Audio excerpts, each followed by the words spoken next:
Hello, hello everyone. How's it going? Seeing people come into the webinar. If you wouldn't mind, jump in the chat. Tell me who you are, your name, your role, your company, and your favorite sequence or sales play would be very helpful. I usually have Taylor Swift playing at the beginning of these, so I didn't look her up in time. So why don't I do that so we can, what Taylor Swift song should we listen to? How about Blank Space? That's a good one. So why don't we listen to that in the beginning? Oh, we got an ad. We got an ad.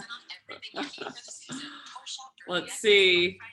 What's ad? What are they trying to get me to buy? Black Friday special, a month.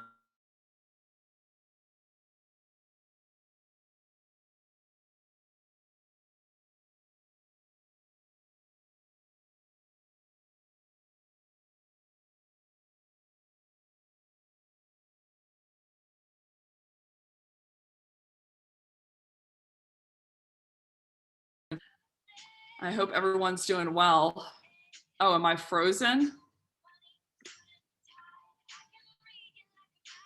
My frozen, oh, okay, it's working now. Okay, awesome, it's working now. Well, y'all missed my diatribe. So if you jump into the chat, give me your name, company, and your favorite sales play to run. That would be helpful. And your role, that would be helpful too. We'll put blank space in the background so we can ease the awkwardness at the beginning of a webinar. Usually when I don't have a host, it can be kind of weird in the beginning. So let's go ahead and jump in here. Connor loves Taylor Swift. That's great to hear. She's pretty good. So I'm just going to go ahead and jump into the content here. I know that we're 2 minutes in and we got quite a bit to cover. Here we go. Brian, copywriter. Oh, that's a great line, Brian. I'm here to learn how to make my SDRs happy and successful. That is great. Michael from Trey, you're an AE. LinkedIn connections, that's a good play. Michael, tell Ralph that I said hi. I got to have a after party that he was at, and we had a whole FlipTheScript cake at the end of the tour. And true story, we had a party here. It was in my place, and my neighbors put together the entire party, and they went like absolutely to the wall. They made it all Halloween themed. I just walked in my place and it looked like there was smoke everywhere. There was a fortune teller that was in this room, so you could get your fortune read. And then after 15 minutes of the party, my landlord called me and was like, it's too loud, and he shut us down. 15 minutes of the party, and it was like an epic party. Drinks, all kinds of cupcakes with your name on it. And after 15 minutes, I had to completely pull the entire party and pivot it down to this bar nearby. So anywho, so tell Ralph I'm sorry about that because he was at it. Okay, let's go ahead and jump into the content here so that we stay on time. So welcome to the Comprehensive Encyclopedia of Sales Plays. I'm very excited to dive in. This is going to be a pretty nerdy webinar in terms of all the plays that you can run. But the asset that I am going to be presenting from, I will send it in follow-up, but anyone who attended the tour, this is tour asset number 1. So you should have received at the tour a full laminated copy of this so that you can see all of the different plays. Full disclosure, I did a webinar on this a few months ago, and I probably about doubled the size of the playbook. So I want to go ahead and jump in here so that we can make sure that we get through everything. So this is the asset. Ping me in the chat if you can see my screen. You'll have to pardon the beanie. I thought that I would keep it tour themed, and I wore this beanie a lot on the tour. So this is the entire encyclopedia, and this is tour asset number 1 that you should have received if you were attending the tour. Okay, awesome. You can see my screen. So this is all of the plays that you can run from a pipeline perspective, meaning if you're trying to book more meetings, these are all the different plays that you can run. And for definition's sake, let's call this trigger-based relevance. So what I mean by that is there is some kind of movement on behalf of either the prospect on behalf of the company, but something happened to where there is a relevant play and it's trigger based. So this is apart from core relevance, which I'll go into in webinar 3. So core relevance is like their buyer persona, their metrics, their market segment, their industry, et cetera. But this is trigger-based relevance, meaning there's some kind of movement on behalf of the company that happened that you want to mention in your outreach. So for definition's sake, we set the deck here for today. The definition of relevance is going to be one to many, meaning many even being two. If I can send this message to one person and I can send the exact same message to a second person and it still holds true in terms of the relevance, then that's going to be relevance, not personalization. So personalization, yes, you'll get the recording afterwards. So I hope you weren't asking because you're going to log off now. Whoever that was, it was an anonymous attendee in the Q&A. So if you have any questions, by the way, just pile them either in the Q&A in the chat, and I'll try to get to as many as possible. But there are 3 things at play here. There within any kind of messaging. There's trigger-based relevance, which is what we're going to go into in the encyclopedia. So it's any kind of movement that's happened on behalf of the prospect or the company. There's core relevance, which is a static relevance, meaning buyer persona, industry segment, vertical, what will resonate with them and the problems that you're trying to solve. And then personalization. And personalization is defined as one-to-one messaging only. So that's, I can send this message to the anonymous attendee, for instance, and I can only send it to that person. So a great example would be they wrote an article. So in webinar 3, we're going to go through how to hook all 3 of those together. How to incorporate trigger-based relevance, how to incorporate, meaning there was some kind of movement, how to incorporate static core relevance, meaning their buyer persona, and how to incorporate personalization into a playbook. We're going to do that for a playbook if you do believe in personalization and you want to use that as a strategy. Anyone who's seen any content of mine before knows that I love personalization, if nothing else for the pattern interrupt, because most people aren't doing it. And then also a playbook if you don't want to incorporate any personalization. So from a high level, you feel like you're not seeing the right screen. I think you're seeing the right screen. I hope you are. It should be in the encyclopedia. I'm scrolling up and down. So let me know if you are seeing the right screen.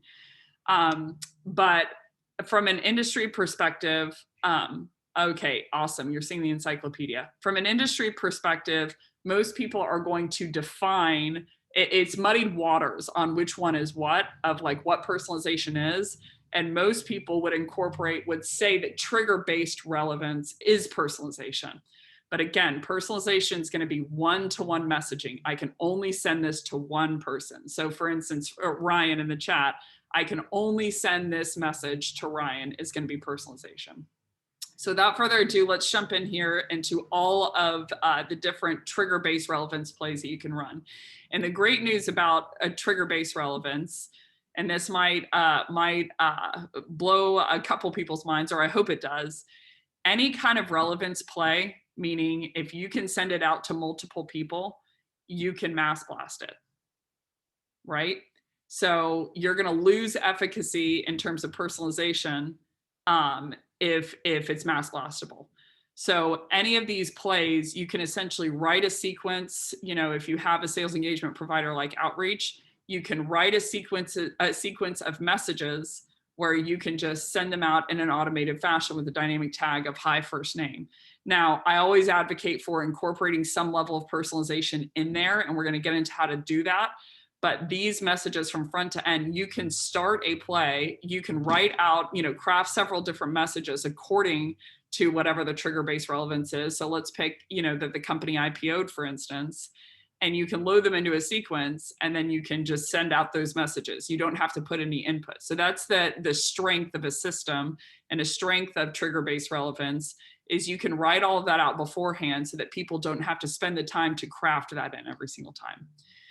So let's go into the actual plays. So there are 4 different categories to this encyclopedia, and I'm going to start far left here. And far left is going to be at the top of this asset. You're going to see there's a scale of whether this is inbound or whether this is outbound. So, and there are shades of gray in the middle. So inbound typically in the industry is, I'm just going to blow up a lot of myths. Inbound is typically seen as anyone who took a marketing action.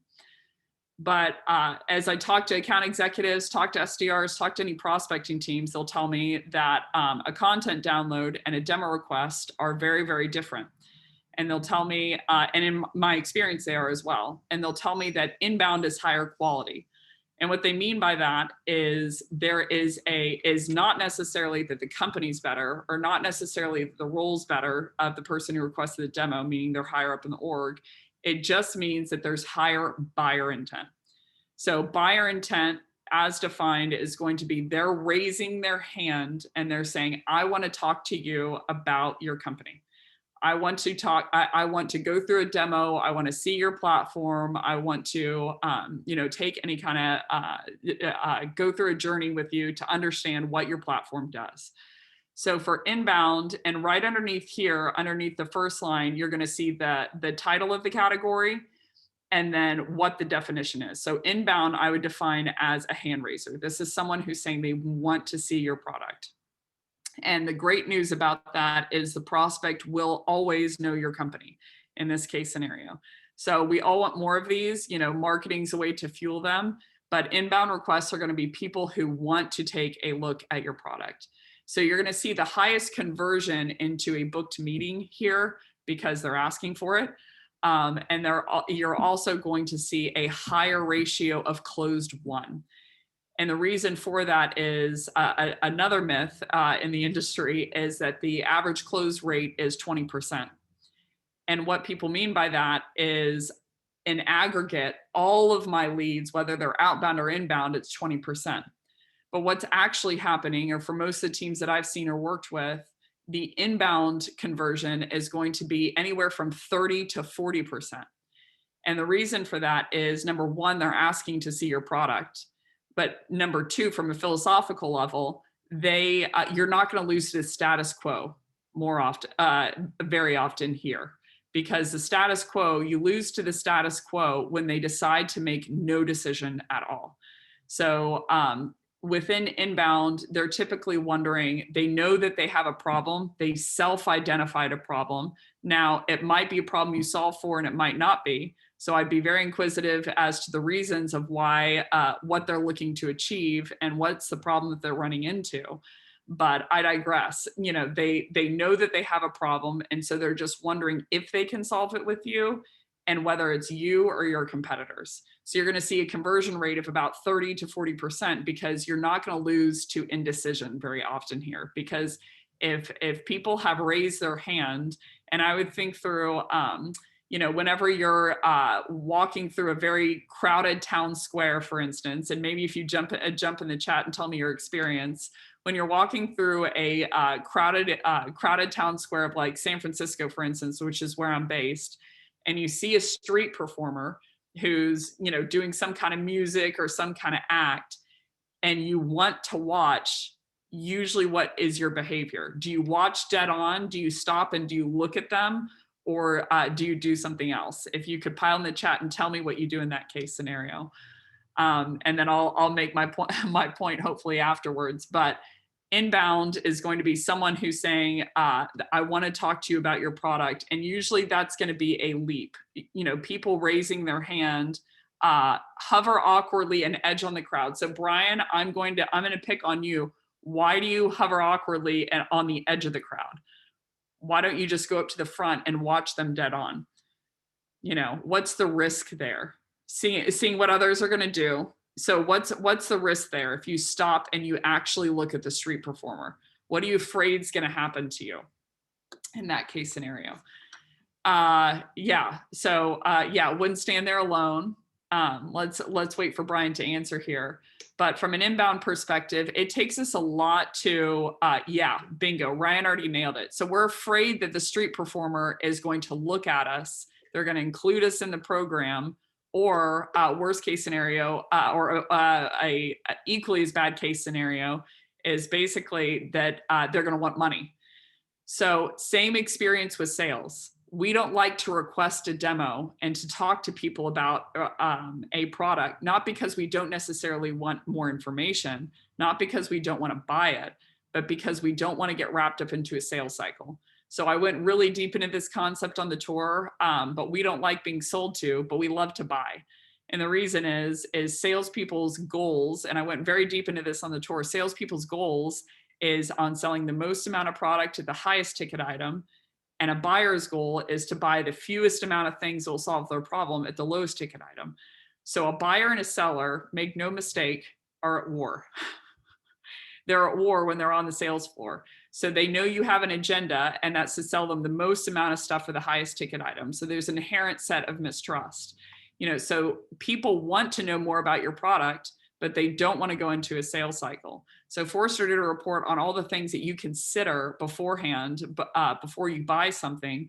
And there are 20 different things that you consider, 20 different variables or sources that you go to for information.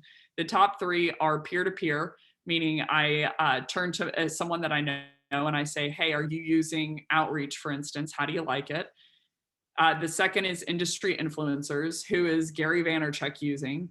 And then the third is third-party reviews. If you go 17 variables deep, the last thing that someone uses as a source of information on your product is a demo with a salesperson or is talking to a salesperson. So we don't like to be sold to. So these inbound requests, it takes quite a bit for someone to raise their hand and say, hey, I'm going to make my way. Like, I'd like to take a look at the product, because they know they're entering into a sales cycle and they know you're going to send them 25 messages and they're going to feel guilty if they don't buy. So we don't love being sold to. So point being, for these inbound requests, the amount of problem that they've self-identified is usually pretty high, because they don't want to talk to you about your product typically. So to do that, they essentially have to identify that they have a problem that's so deep that they're willing to talk to a salesperson to solve it. So inbound, there's only 2 plays: demo request and prospects who came in through the chat box. So this is like, the chat box is all whiskeys, all bourbons are whiskeys, but all whiskeys aren't bourbons. Meaning, if they come in through the chat box, they're not necessarily raising their hand. But if they're in the chat box raising their hand, they want to talk to you about your product. So there are 2 different plays of hand raisers. These are obviously the highest conversion in terms of booked meetings and closed won. And the only 2 plays here are demo requests and prospects who came in through the chat box.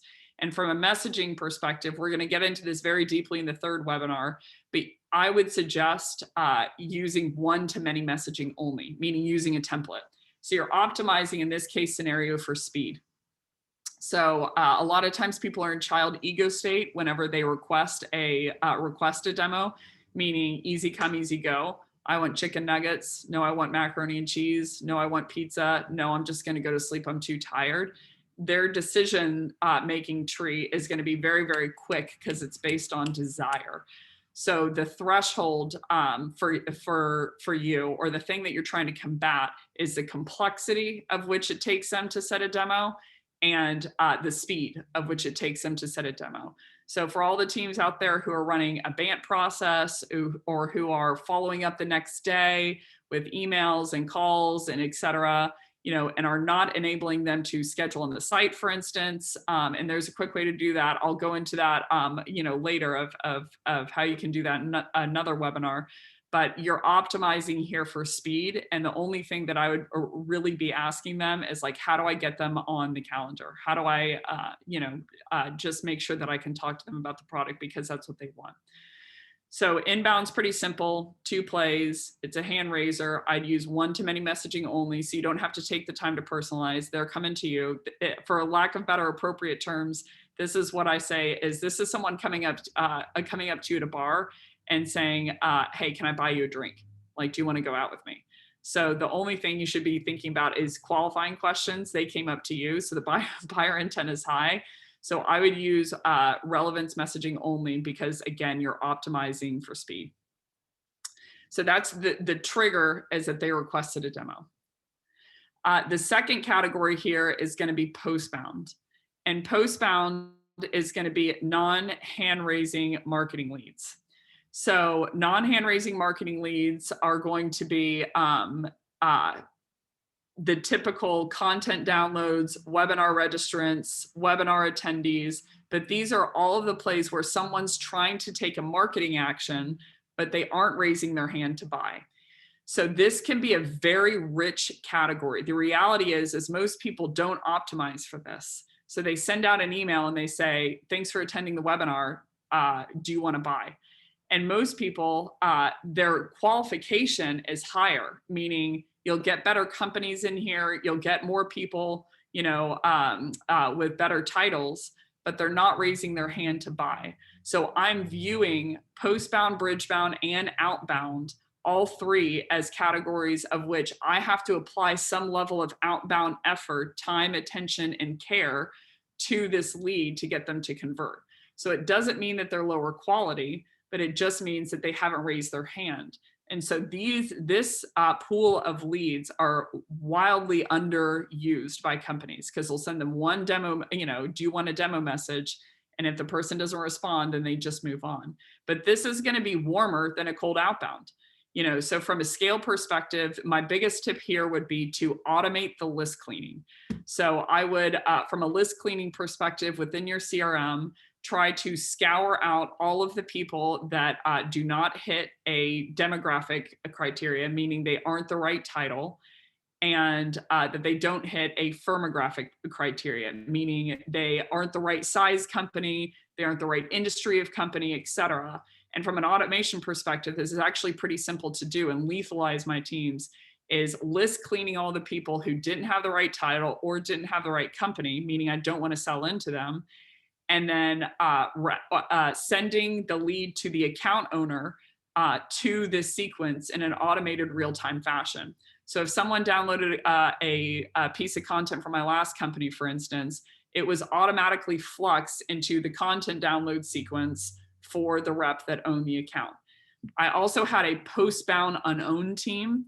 And this means that they hit the title criteria, they're the right title, they're the right size company, but they weren't owned, meaning for some reason, you know, they weren't within the owned accounts for my SDR team or my account executive team.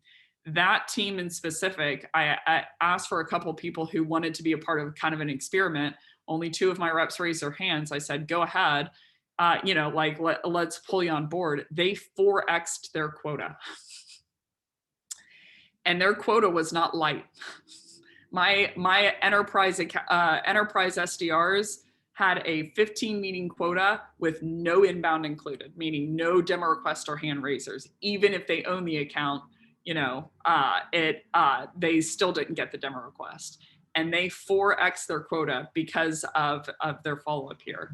So the plays in this category are pretty simple. Again, a non-hand raising marketing lead. So the trigger is they took some type of action in regards to your marketing team. So content downloads is a great example. Webinar registrant, meaning it's your company's webinar. So like this one, for instance, if you registered for a webinar for FlipTheScript, you could automatically in real time be flexed into this sequence. A webinar attendee, a webinar registrant for a sponsored webinar. So this is my company sponsored another company's webinar, and we want all the registrants from that list. A webinar attendee for a sponsored webinar, meaning it's not our webinar, it's another company's webinar, but we sponsored it. An event registrant. So this is someone attending an event. So imagine, you know, if you registered for the tour, you would be flexed into a real-time sequence that says that you registered for the tour. An event attendee, meaning you actually attended the event, you had attended the tour. So these are going to be different lists in both case scenarios. And I always suggest breaking these lists up into these use cases. And the reason being, it should change the messaging that you're sending to the person. So I've gotten a lot of different follow-ups from people saying, hey, thanks for attending, you know, let's pick Outreach's conference, Unleash, for instance. Hey, thanks for attending Unleash and for dropping by our booth. And I'm like, number one, I registered for Unleash, but I didn't attend it. And number two, I didn't drop by your booth. So the strength of this system is that you can cater messaging at a scale level, and write out that messaging in specific and then load the list accordingly. So I would not suggest lumping registrants and attendees together. Usually you're going to have a 30% show rate for a free event, for instance. And so you want to bifurcate these out, and it's very, very simple to do. All you have to do is create another sequence and change a couple of words of thanks for attending the event versus thanks for registering for the event, so that you know the difference between the two. So these two are for event registrants for a company event, event attendees for a company event, and then the last two are if I sponsored an event. So for instance, I outreach sponsored the FlipTheScript tour. So this would be a sequence for the people who registered for the FlipTheScript tour that outreach wanted to reach out to. And this would be someone who attended the tour that outreach wanted to reach out to. So it wasn't their event, but they were sponsoring my event. Thank you, by the way, Outreach, for being a sponsor. The next two plays here are member of a company community, meaning your company has some kind of community, either buyer community, prospect community, sales expertise community, that you can create a play around this. And the trigger is that they join the community. The second one here is a member of a sponsored community. So again, the community of FlipTheScript, Outreach is a sponsor. So if you join the community, then you can create a sequence around that. Freemium, free trial. So these are different. Freemium is I get a piece, I get Slack, for instance, for free for forever. But their hope is that I have a paid upgrade. A free trial is they get a limited time version of the full platform. And again, the reason I'm stressing the differences is because the differences matter to your prospect. So time and time and time again, I get people pinging me messages of bad outreach. And what they mean by that is it's saying something that's not true about them. Thanks for attending the event. And they're like, I didn't attend the event.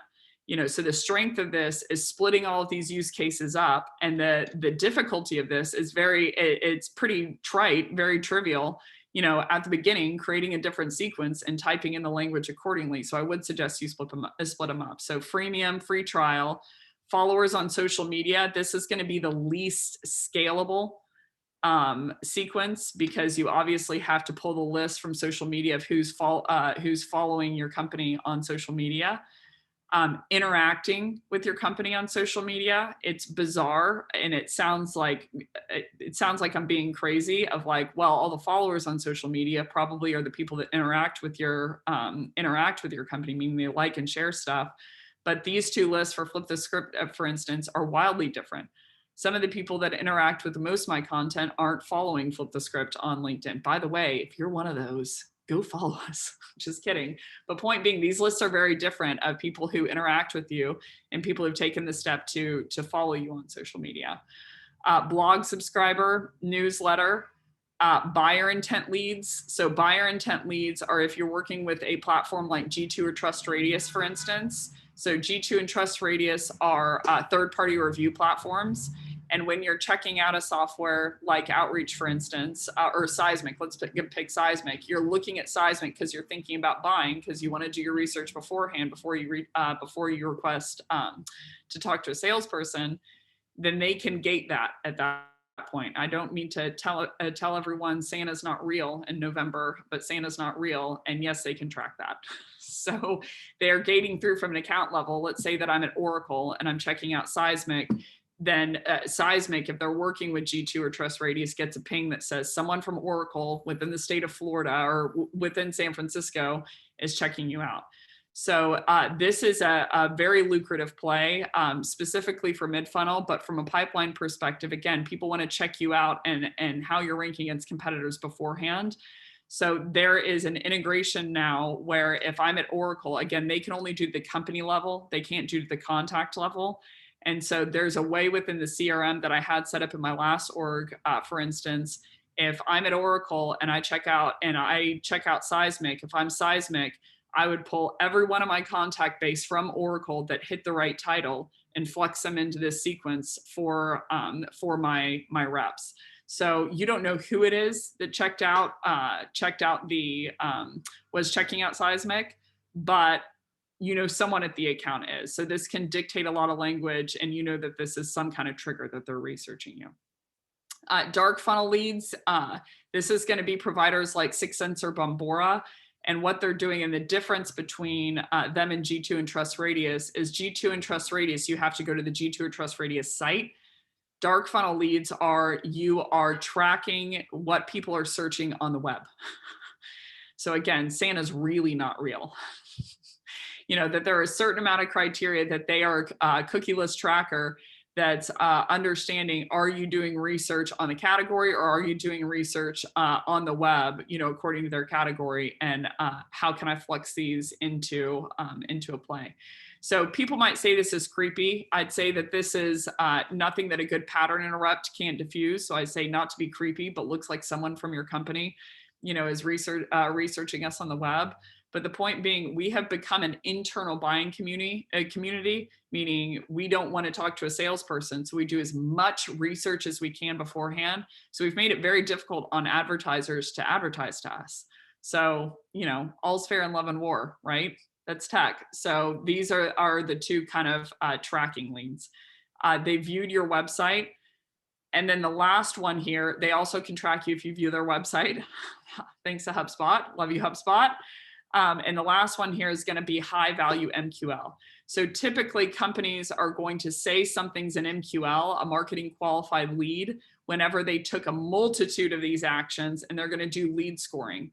Lead scoring, to be opinionated here, I must learn to form an opinion. Lead scoring, as it's done to date, is one of the most damaging things to an org, especially because it doesn't include title. Usually level of title, but another conversation for another time. But if a VP of sales over at Oracle sneezes in my direction, I want to talk to him. An intern over at Oracle downloads 50 pieces of content, I don't care, you know, because of the level of the role. So another conversation for another time. So I would essentially very, very much encourage to do away with lead scoring as much as you can. Different, again, session for a different time. But the only time someone should become an MQL, so to speak, but they didn't take one of these actions, meaning you should have a play, in my opinion, built on each one of these actions. Again, VP of sales attends a company event, I want to talk to them. Doesn't matter if they do anything else. But the only case of which they should become an MQL, if they didn't take one of these actions, is if they opened a lot of marketing emails. You know, so I would create a play for that, of if they're engaging with a lot of your marketing emails. And again, I'm setting the bar for all of these plays of, do they hit the right title, level of title, and discipline of title? And do they hit the right company size, whether owned or not? And if they take any of these actions, I'm gating them through in real time. So lead scoring is one of the reasons for the death of the sales industry, in my opinion. It's one of the main culprits and main myths. But if they take any one of these actions, you know, then I essentially want to gate them through. You know, so people will, let's say I'm prospecting into Oracle, they'll say, well, I'm going to go cold outbound. And I'm like, the chances of them actually doing one of these other plays is actually extremely high. But you just followed up with a whole bunch of postbound leads, you know, with lackluster messaging. And so you ignored the person when they attended an event, but you went after them in cold outbound. Roll that math around in your head. Like, the person downloaded some content, you shot on some generic messaging, you know, which will never work. You know, imagine if I followed up with you all and said, hey, thanks for attending my webinar. Want to buy? You know, your response would probably be no. If I wanted to buy, I would have requested to talk to you, but you wanted to attend the webinar just for information. So I would use this as a lethal trigger. So we're ignoring in most cases that they took one action, but then we're seeking after them from a cold outbound perspective. So absolutely bizarre, because this would mean that they're a little bit warmer to me. So I'm going to get off the soapbox for a second, but the infrastructure between SDR or full cycle account executive, if they're doing the prospecting and marketing, is absolutely bizarre. It's jarring how people are incorporating these leads. So let's move on here. So again, Postbound, for a summary, is going to be non-hand raising marketing leads. I would scour through and find out who's qualified from an automation perspective and flex them into a sequence that you can write off the messaging beforehand. Now, I'm going to go into this in a third webinar, but for a hand raiser, one-to-many messaging will work because you're optimizing for speed. For a Postbound initiative, they haven't raised their hand yet. So I would incorporate one-to-many messaging of you downloaded content, you attended this webinar, and then I would transition with, but more importantly, and then I would personalize to them. But more importantly, I saw that you wrote this article. I saw that you did this thing. You know, I saw that you engaged with this post. I saw in your About Me section that X, Y, and Z. So I'd say the words why I leverage, but more importantly, is because it is more important. Them, they're more important than my marketing team. Right? So I'm like, yeah, you downloaded this content, you attended this webinar, you attended the tour, but more importantly, you did this thing, and that's really valuable. So in the bar here, you'll see that I incorporate one-to-many messaging plus one-to-one messaging. So I'm going to go into that in the third webinar of how to do that more deeply, but just from a high level so that you have it. Postbound leads, all of these, I would follow up at a real-time perspective with the ones who hit my criteria, and you can automate the crud out of that, meaning automate that they're put into the sequence, and then I incorporate some level of personalization on the front message. Can I just say that I'm really encouraged that we have started with the same amount of attendees to this webinar, and we haven't churned anyone. So I watch these statistics, and you always wonder if you're going on a rant too much and that people will churn. So I just want to give everyone like this is very encouraging to me because I'm going pretty deep here. So thank you very much for sticking with me on the line and not churning. Every single time I see someone churn, it hurts a little bit. I want to start tearing up. So thank you for staying on the line. So Bridgebound, let's get into this category. You guys are amazing. Thank you for the engagement. Thanks for staying alive. Thanks for, last one to leave wins a prize. So thank you for being a part of the community in general. I can't tell you how many rants I go on to my family, friends with few ones that I have about the people that take the time to attend these webinars. So attend these webinars, dive into the content. It's truly a dream come true for me. So thank you very much. So let's get into Bridgebound now that I'm about to cry. Let's get into Bridgebound, and Bridgebound is going to be the third category, and it's the medius category. And this is a way, this is trigger-based relevance, meaning they took some kind of action, but it's not in relationship to your marketing team. So there was some kind of action on the prospect level or some kind of action on the company level, but it had no relationship to your marketing team. So Postbound is marketing team. Bridgebound is they took some kind of action, not in relationship to your marketing team. So the significance of this is most people again say like, this is personalization. And I'm like, no, it's not, because you can automate it.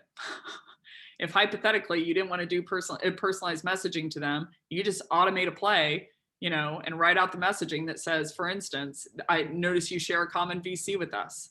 So this is one-to-many messaging only. So there are 4 different categories to Bridgebound, and there are 2 on the left here that raises the likelihood that they'll take a meeting, but not necessarily that they'll buy. And then there are 2 categories that raise the likelihood that they'll ultimately buy. So let's dig in here. And again, you're bridging into the prospect via a one-to-many play, but it doesn't have a relationship to your marketing team. And the relationship here is within inbound and postbound, the prospect knows your company. Inbound, much more likelihood than postbound. In Bridgebound, you don't know if they know your company or not. The action that they took had no relationship to you. So the trigger, you know, becomes relevant to you.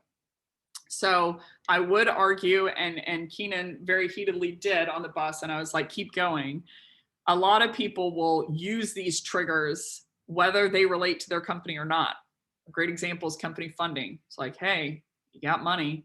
Notice you got money. Want to buy my stuff? Because I sell stuff for money. Is usually the play. The point being, I want to outline all of the exhaustive plays that you can do here, but I would think through which one of these are relevant to you. And by relevance, I mean, which one of these plays would mean that your prospect has an additional problem that they didn't have before that you can now solve for. So the first category here is going to be Bridgebound based on relationship. And what I mean by that is there's some kind of pre-existing relationship with that prospect or that company and you or someone from your company. So let's dig in here. This is the longest category. I think I have 21 plays in total, but the first one is a common VC. So you share a common VC with the company at hand. The second one, and again, this is going to raise the likelihood that they will take a meeting, but not necessarily that they'll buy. So this is the good old relationship sell, whether I like it or not. And there is something to whether we agree with it or not, whether we like it or not, whether we're trying to change it or not, there is something to the oil money golf club, meaning there's a relationship there and that's how some people buy or why they take the initial meeting. Now, if they're a good leader, and I'm just going to be as opinionated as I can because there's no one on the line to stop me. If they're a good leader, they'll take the meeting because of the relationship, but they will question to their core, is this a good decision for my team? Meaning, am I running into the problem? So effective leaders in 2021 are not going out to dinner with someone and then being like, they were nice and I should, from a political perspective, buy their product. A high integrity leader will take the meeting to protect the relationship. And because that person says like, oh, it's a good idea that you meet with this person, but they will be very, very calculative and very, very, monomaniacal about thinking about, is this a problem I run into? And is this the best decision for my team? There's a gray area. Some people just buy because of the relationship. I hope that those are getting fewer and fewer and fewer and fewer and fewer. But at the core, you want to focus on from the discovery and demo perspective on what are the problems this person is having, but this should earn you a little bit more credibility to get the actual meeting. So common VC with your company, companies that share a common VC with your customers. I thought that play would never in a million years work. It actually worked, was one of my top performers at my last org. So this would be your customer share a common VC with that company. And by VC, I mean venture capitalists, meaning they backed you with some money. So typically portfolio companies will want you to buy from one another because they invested in all of you and they want their money to influx to one another. Very nepotistic, but true story. So common VC with your customers, referral to the network of your happy customers. So I would go through, look at my happy customers and look through their network and say like, on LinkedIn, are they connected with any of the accounts or any of the people that I want to prospect into because they're a happy customer. And I stress happy, they're not happy. I would not try and go that angle. But the third play is referring to a referral to the network of your happy customers. Inbound referrals from your VC partners. So this would be your VC partner sending you a lead, which they love to do. Outbound to the network of your VC partners. So this would be me going to my, let's pick Byron Dieter, for instance. He's over at Bessemer Venture Partners. Shout out Byron if you ever see this. He's absolutely savage, very, very smart, known as the father of cloud or one of the fathers of cloud. So not to be all doctrinal on you, but this would be me if Byron invested in me, from Bessemer to my company. This would be me going to his network on LinkedIn and saying, like, is there any person that I want to prospect into that I can find here? Inbound referrals from the C-suite. That's nice. So that would be my CEO sending me a lead. Outbound to the network of the C-suite, meaning I'm going to my CEO's network connections and saying, oh, I want to prospect into Twilio, and my CEO is connected to someone at Twilio. So can I leverage that relationship? Inbound referrals from your advisors. Outbound to the network of your advisors, meaning going to their LinkedIn profile, seeing if they're connected. Inbound referrals from your board of directors. Outbound to the network of your board of directors. The difference between those two is advisors don't necessarily have control of the company. They're just advising. Board of directors actually does have some level of control of the company. Inbound referrals from your customer advisors. It's a new wave and trend for people to have customer advisors. And what that means is they use the product, they really, really liked it. And companies oftentimes, well, I'm just going to be candid on this line. They'll just swap them stock to give them a case study and to kick open their network. So this would be inbound referrals from your customer advisors.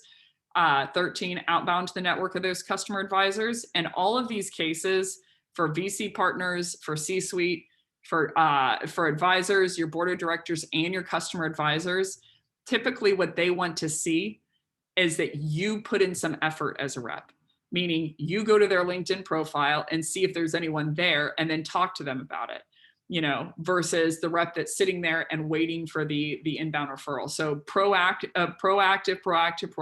is usually the game that I'm playing from the outbound perspective. So in no case scenario would I ever wait on a inbound, you know, of like, if I'm a rep, if I'm a good sales rep, if I'm a high quality sales rep, my mindset needs to be, bar none, I'm in control of my own destiny.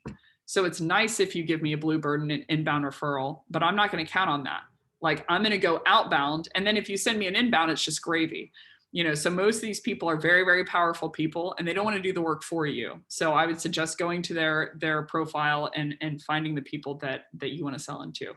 Inbound referrals from an influencer, outbound to the network of influencers. A lot of companies will buy an influencer, for instance, you know, and the handshake agreement is like, you send us leads. Now, keep in mind, I do think that I should stress here, I am not one of these, meaning my sponsors have been very, very nice enough to say, hey, we're going to sponsor you to do content, but they don't control the mic, and there's not some handshake agreement. So that has freed me up to tell the truth, which is very, very valuable to me. But this happens quite a bit with industry influencers. Inbound referral from non-sales employee. The reason I say that is a non-sales employee is usually, if it's a sales employee and it's an inbound referral, they just sell it themselves. You know, so this would be a CSM, you know, passing you a lead.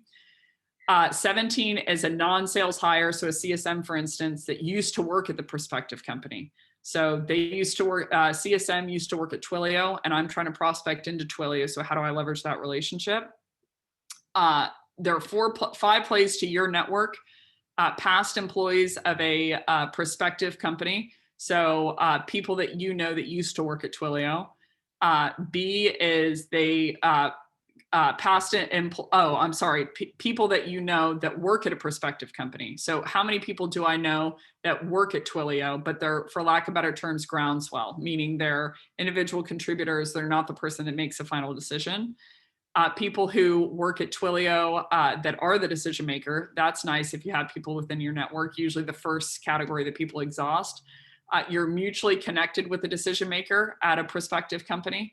So let's say that you are connected to the DM over at Twilio. How do I leverage that relationship on LinkedIn, but they're not responding back to you?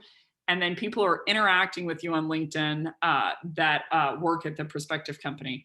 So it might sound crazy, but sometimes even though they're connected to us and we've sent them several messages, they won't respond, and then they'll interact with your content. This has happened to me, I cannot tell you how many times. So point being, these are the 5 plays, very, very granular, but these are the 5 plays within your network that you can use. Prospects that you met at a networking event, you interacted with a non-sales employee, or people who interact with a non-sales employee on social, meaning they interacted with your CSM and you're like, oh shoot, they're at Twilio, you know, so I bet there's some kind of relationship. And then the last one is competitors with your current clients.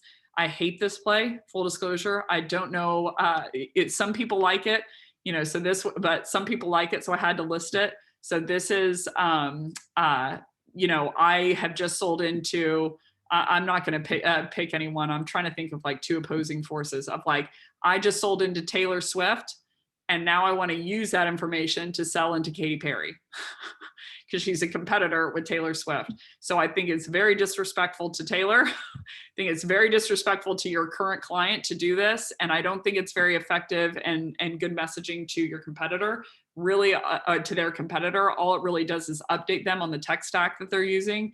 But here's a play in terms of relationship that you can leverage. So again, that category is going to raise the likelihood they'll take a meeting, but not necessarily that they'll buy.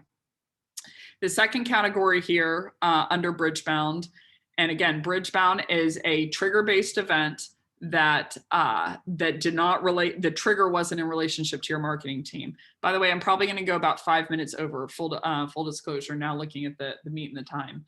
But the second category here, and this is a category that account executives love and that BDRs should get to love, is Bridgebound based on history.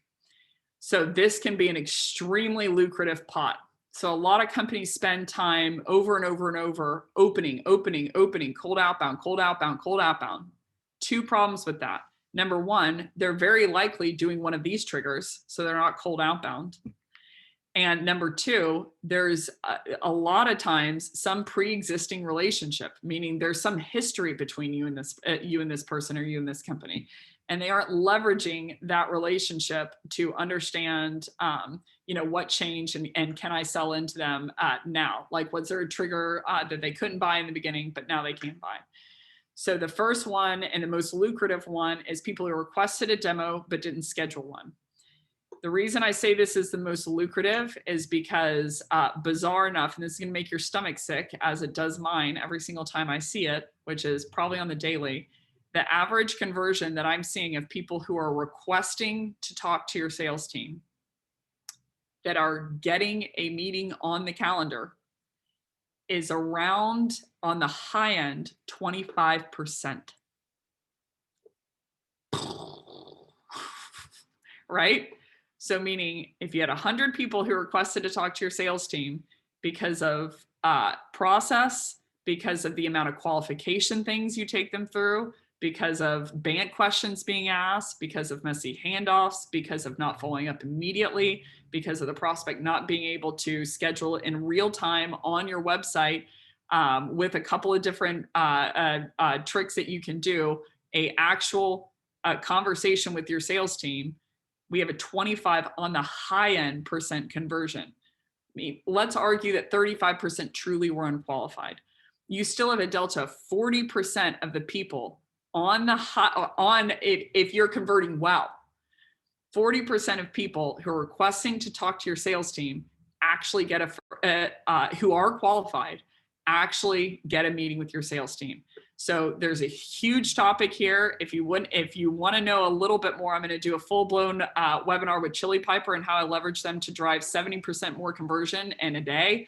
On average for the rest of my tenure at that company. It's very quick, very easy to do. But if you want to see more on this topic and why it's so jarring, if you go to Green Room Candor on the tour website and go to the Salt Lake City of Green Room Candor, and me and Keenan go really, really deep on the topic. But the first place of play here, the reason it's number one and it's the most lucrative is in a good case scenario, 25% of the people who requested to talk to you actually got to talk to you. So there's a meaty bucket of leads who wanted to talk to you, but didn't get the chance to because of the process, because we want to protect the AE's calendar. I'm like, from what? Pipeline? Anywho, I can't go into it now. We get heated. Green Room Candor for Salt Lake City. If you check out that episode, we go pretty deep on it. Close lost is the second bucket here. Close lost, they went competitive and they're up on renewal. You can do a trigger here of if they bought your competitor, that after 10 months that you flex them into a sequence and follow up with them. Chances are they're not happy. The Salesforce stat says that, Zendesk stat says that 80% of people after one bad experience would be willing to switch to a competitor or at minimum have a conversation. So, chances are that they did have one bad experience. So showing up 10 months, a couple months before renewal and asking them how it's going isn't a bad play. There's one company I know in specific that's really lethal at this. And I can't tell you the gobs of money that they have, sopped up because of it. Close loss, they didn't hit ICC, meaning ideal customer company. So they weren't big enough, for instance. This you can trigger off of if their employee count goes high enough in your CRM, they flex into the sequence. Didn't hit ICC, meaning a qualification criteria. Let's say they didn't have the right tech stack. You can also do this within your CRM of they didn't have a data provider. Now they do. And so they automatically in real time go into the sequence. And then my favorite bucket, close lost, you messed up. So if they're giving you any kind of, and again, the reason I can be so bold is I'm not staring at anyone right now, but the reason if they tell you no budget, bad timing, not interested in the sales cycle, the reason is you messed up. You didn't find the problem, or you didn't add enough value, or you, worse, didn't add enough value by finding the problem. You know, so if you demoed someone and then they all of a sudden give you one of these litany of, you know, I'm focusing on my career right now and I'm not in the headspace to be in a relationship, it's because you did something wrong. So this can be a really great sequence to revisit, fall on your sword, and create another meeting, essentially, where you can find the problem. The third play here is demoed in the past and ghosted or went dark. The difference between this play and you messed up is you messed up means they told you why they're not. Thank you, Danny. That means a lot to me. She said, real talk, love this. I want to tell the truth on the line, you know, from as much as I can from here on out. Maybe it's Keenan giving me a little bit of gumption, but, you know, the SaaS industry is bleeding. Make no mistake. 76% of SDRs aren't hitting quota. 85% of AEs aren't hitting 75% of quota. And a lot of this is why. You know, so I get pretty fired up about it. And to everyone's credit, they're after the right things. So we just have to unhinge several of these god-awful myths to help ourselves. So point being, the demoed in the past and then they ghosted and went dark, it means that they just stopped responding. You messed up means they told you one of these false objections. Executive churn is the next play here. This means for this play, this means this is a lethal play. You can use user gems to do it. Most people want to do this, but they don't have the way to automate it. But executive churn means your prospect changes companies. So they, someone who used your product and went to a prospective company, you guys are firing me up in the chat. You don't need to add gas on the fire. I can't be more candid. But they use your product and went to another prospective company. They use your product and they change roles internally. So this is for a cross-sell or expansion sell, or they never use your product before, but they came into a company that you're prospecting in. User gems can automate all three of these. It's absolutely lethal. The statistics showed that 90% of the buying decisions are going to be made for a new leader within the first 70 days. So this all comes down to timing. I thought you were calling Becc a Karen for her soapbox. It'd be fair. But usually Karens don't want to talk about B2B SaaS and a beanie. So, but maybe they do. I don't know. But they, people who never used your product before, but they took a prospective role at the company. So this bucket is going to be very big. You can use user gems to do it. They can automate the crud out of it, not the messaging, but flexing the person into the sequence. And their team's really great. So I'd suggest checking them out. They opened your prospecting emails. They open them aggressively. The difference between these two for me is the play. If they open my prospecting email, I want to call them twice that day and twice the next day. If they open them aggressively, but didn't actually take the meeting, there's usually one of two reasons why they would open an email aggressively. You know, aggressive being defined as 10 or more times, but they didn't take the meeting. Let me see if you can guess the two reasons. But I'll move on for now. But 7 is vendors who just sold you their product. So tit for tat, also don't like this play, but like I sold you something and then you want to try to counter sell me. They agreed to a demo and then ghosted on the initial demo. This can be a big bucket. They say, yes, I want to have a demo, but then they ghost you. This can be a very big play. The average industry statistics show that you're going to get around a 25% no-show rate over email. You're going to get a 40% no-show rate over call. So if I had to guess why, it's because they feel pressure on a call, and on an email, if they don't want to take the meeting, they just wouldn't respond to you. But either way, you're setting these meetings and then you're leaking out 40% of your funnel by not having a no-show process. So I'd be prophylactic by running an anti-no-show process beforehand by sending them content. And once they do, I would trigger them into the play, you know, and basically fall on my sword and be like, did I mess up? Last time we talked, blah, blah, you know, how did I miss the boat on this one kind of thing.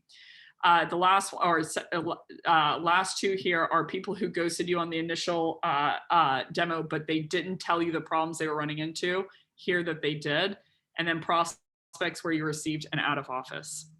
So we got 1 minute left. I'm going to take another 5 if you don't mind. So if you have to churn, I'm going to cry myself into oblivion tonight, but you won't know that until later. But you absolutely, absolutely can, and we'll send the rest of the recording. The last two categories here, I'm going to jump into Bridgebound based on pain, problems, or symptoms.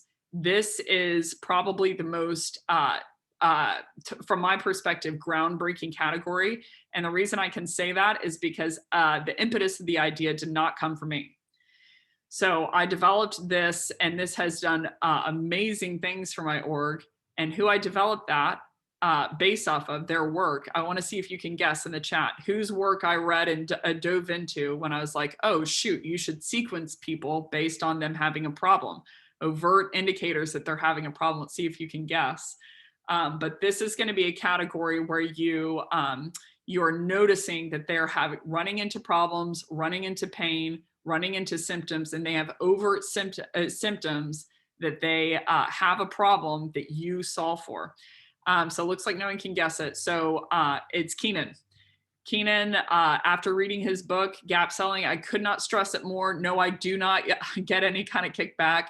It is one of the most groundbreaking methodologies I have seen on the market. I would dare say ever, but it's hinged off of people having a problem. So this category is going to be a lot of different plays that you can run from a sequence perspective, where you have noticed things that give you the impression that they have a problem. So this is going to raise the likelihood that they're ultimately going to buy. If I'm in a desert and I don't have a water bottle, I got a big problem. If you're selling water in a desert, it doesn't matter your sales technique. Does not matter. I mean, it wouldn't hurt if you had good sales technique. Gap Selling is the name of the book. Gap Selling, I could not recommend it more, and I could not recommend Keenan's body of work more. I was on a bus with him for 16 days, and I was still learning from him. Still learning over and over and over and over and over how to ask questions to find a problem. But point being, these are from the pipeline perspective. That's from discovery on. This is from a pipeline perspective, how to call the people that are in the desert when you sell water, how to sequence them based on how to, everyone wants a conference with a whole bunch of people who are decision makers who are running into your problem. The problem is that no one will attend that conference. Right? So these are plays that you can dictate off of. You are noticing that that they probably have a problem that you solve for. So your sales technique just decreases down. It doesn't have to be that high. If you're the right person at the right time, this is how to call your shots of you're in like they're in market, even if they didn't know it, because they had a problem that you can solve. You know, so this category is going to be all of the plays based on that. They left a negative review of your competitor, meaning they had a problem they were looking to solve with your competitor. They didn't get it solved with your competitor. And so they're a ripe candidate. So they left a negative review. Heaven forbid they do that, then they're a ripe candidate. Churn customers of your competitor. These two aren't necessarily scalable from the perspective of you're just going to have to go to the review sites. But a very, very lethal play of my reps. Act of God, this is, in March of 2020, all of a sudden people had a problem that Charmin toilet paper solved for, right? They had a fear, that they weren't going to be able to use restroom for several months. So an act of God is there's some industry shift where all of a sudden your product comes center focus. A great example, let's see if you can guess the one tech platform that had that solved a problem that most people were running into all of a sudden in March of 2020. Let's see if you can guess the one platform. Bingo, brilliant, Josh. Zoom. All of a sudden, school districts, ballet studios, everyone had the problem of they couldn't talk to the people they needed to talk to keep their business open. So Zoom, in this case scenario, an act of God sequence is not only do I have one person in the desert, I all of a sudden have 800 people who are in the desert, and I've got 800 bottles of water. So this you can't obviously count on, but it's a play worth mentioning. And the last one's here, and I'm going to spend 2 minutes here. Just kidding, I'm going to go 10 minutes over because we still have to cover this one. So give me 6 more minutes, and I promise I will close out at 10 after. But these last plays are probably the most significant. Most people are evaluating their TAM, meaning their total available market, and their ABM accounts, meaning that the customers that they want to target, based off of some criteria that they think will cause a bigger sale, like 200 employees or more, or they're within a certain industry.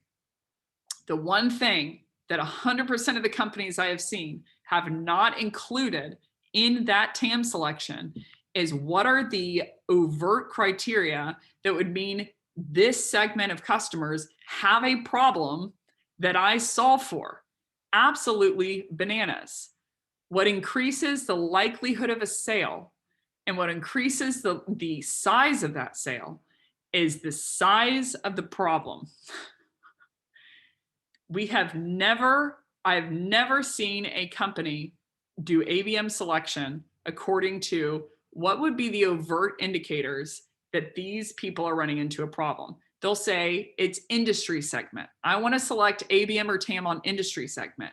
And I'm like, wait, so I'll explain to companies, like, let's say you're a video platform. And I'm like, that's like saying you need pipeline help.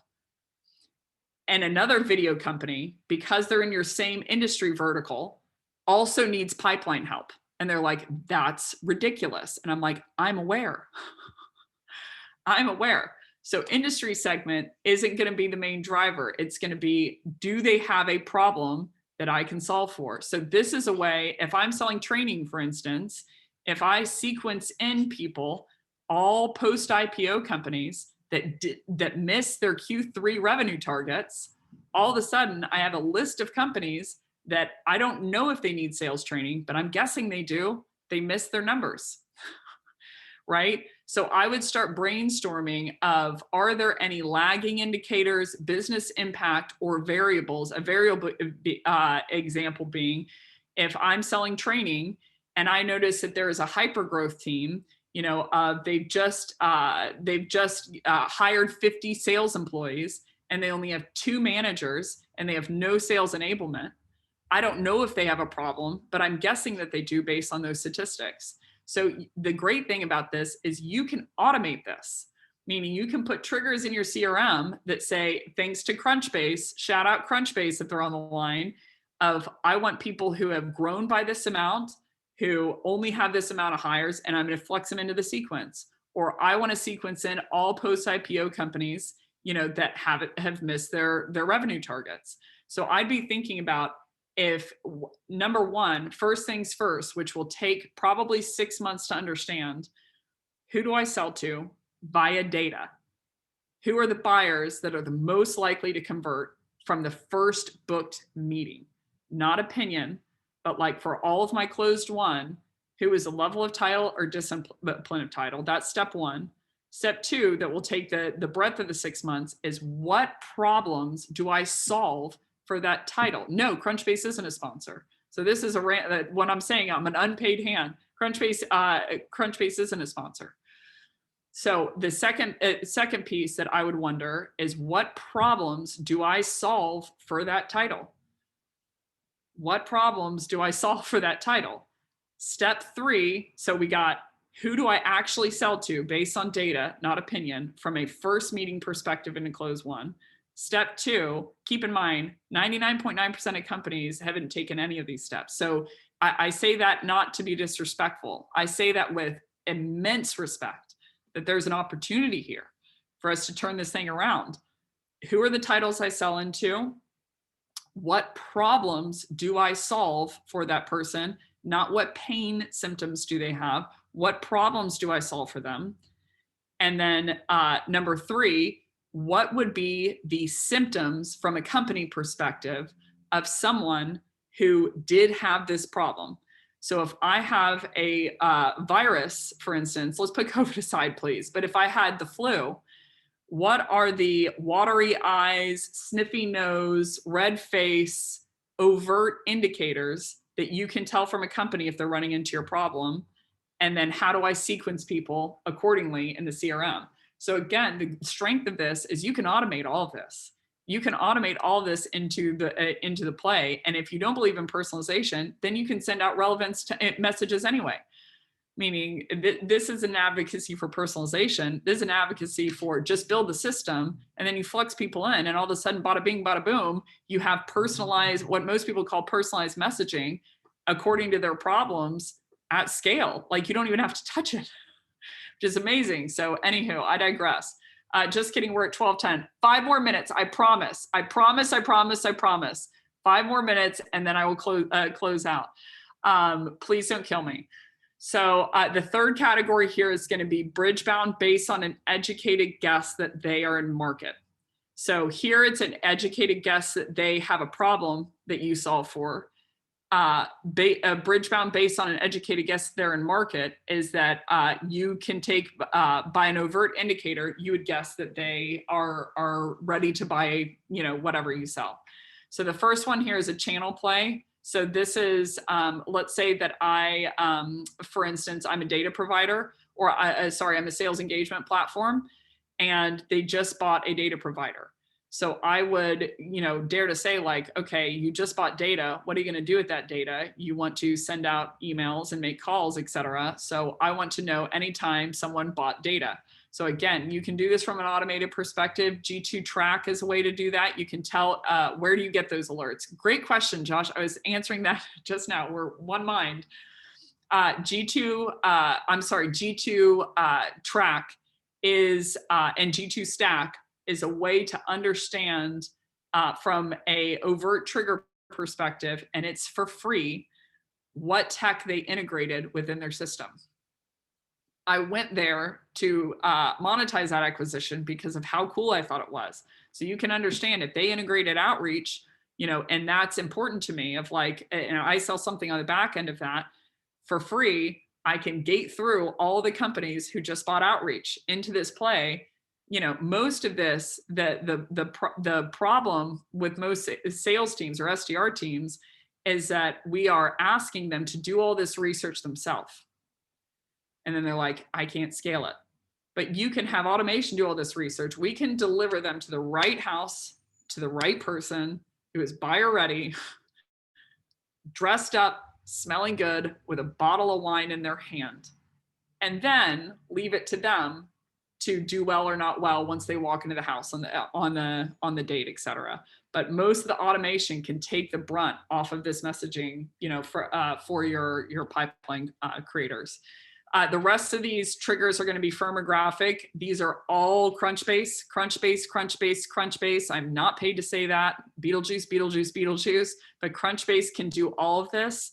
And these are firmographic triggers. Firmographic meaning it has to do with their company that companies will go through that you can sequence into a play.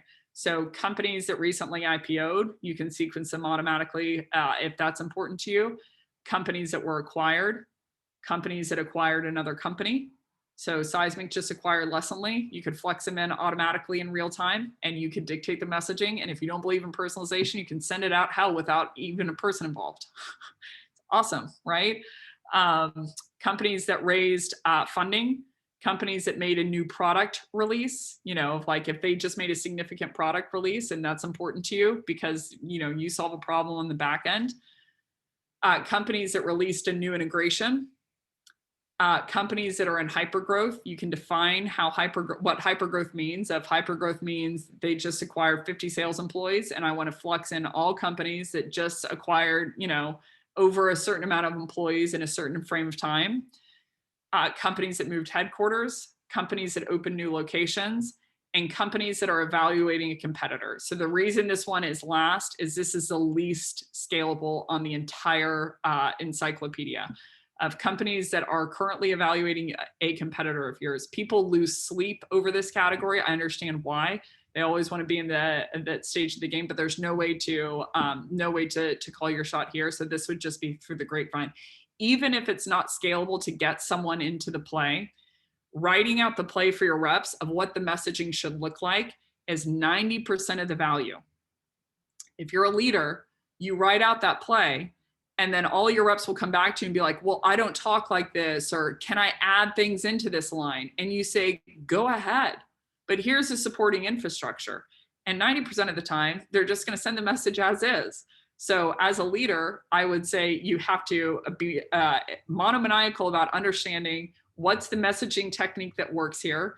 Can I write that sequence out front to end for my reps, enable them with it, structure in real time to where people flex into the sequences. And then when they say like, can I add some sentences here? This isn't me. I'd be like, let her rep. But I want to get you 99% there. So those are the 4 categories of Bridgebound. The last one over here on the right is cold outbound. You know, so I'm going to go into in webinar 3 all of how you can incorporate this trigger-based relevance into and core static relevance in terms of buyer persona and personalization into a playbook. But these are all of the plays that I know, at least under God's green earth, that you can run. And again, I hope the theme is running here, that you can automate all of this, you can structure out a play, and you can write the messaging for your reps. And then the only thing that they have to worry about is the thing that you need a human for, which is how do I personalize one-to-one messaging if I'm going to do that? And then how do I hook it? 2 to 3 4-word hook. There's been a lot of platforms who approached me and said, we do personalization at scale. I'm like, what do you mean by that? They're like, we send 15,000 messages that are personalized. I'm like, no, you don't. They're like, yeah, we do. And I'm like, no, you don't. And they say, yeah, we do. And I say, but you can't hook it. You can't hook it with a machine. And I've never had a platform say, yeah, we can. So point being, I'm going to use my reps cerebral calories on the 2 to 3 words, 4 to 5 words that I really need them for, and to add in the human flavor. But the majority, the lion's share of this, if you create a system like this, and I would pick, you know, a handful of plays to get started, 4, 5, 6 plays of like, I'm going to put my toe in the water. I wouldn't look at this map and be like, I can't do all of this. I'd say, what are the 5 or 6 most important plays to me as a leader? And how do I craft a sequence front to end so I can enable my reps and I can enable myself, if I am the rep, you know, to basically do all of these triggers, but without having to do any level of research to do it. So that is everything for the encyclopedia. I cannot thank you enough for coming today and for staying 17 minutes over. Absolutely means the world to me.